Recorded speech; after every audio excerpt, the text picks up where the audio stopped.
Mga kakay, gamayong hapon. So ngayon mga kakay, ready na ako para sa sinigang baboy. Ito, naghiwa na ako mga lamas mga kakay. Ito, mga ingredients Yan, ahos muna natin ihiwaan yan. Ito, ay, sili, ahos, toya, naitangkong, sili, ahos, bombay. Ito lang ang ingredients at baboy. Linisan na tapos na linis ng baboy mga kakay. Ayan. Ready to luto na yan mga kakay. Ito ng tangkong. Ayan. And see? Ready to cook na. Ayan mga kakay. Lagyan natin konting mantika na nadamihan ko na nalagay. Ano ba yan? Ayan. Ito, painitan natin mga kakay. Pagkatapos ay nilunod natin yung lamas. Ingredients. Ito yung mga kakayahan. Halo na yan. Ahos, loya, bombay. Unahin natin luto.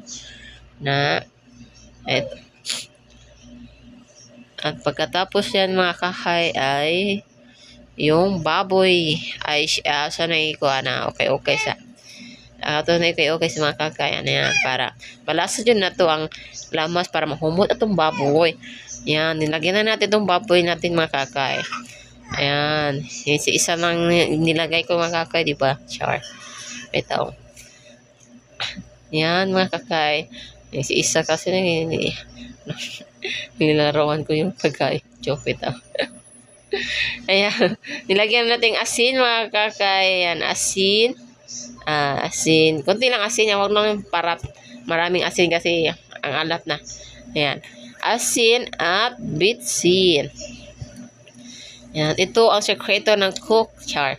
Ito, tinitiply muna natin yung baboy at igisa natin okay muna natin yan para malasa dyan ang atong baboy yan. Lagyan natin water. Yan, water.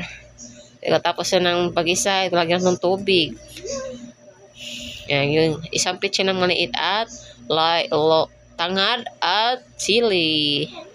Ayan mga kaya, tapos na rin ang ating sinigang baboy. Thank you for watching. Please like and notification bell. Love ya.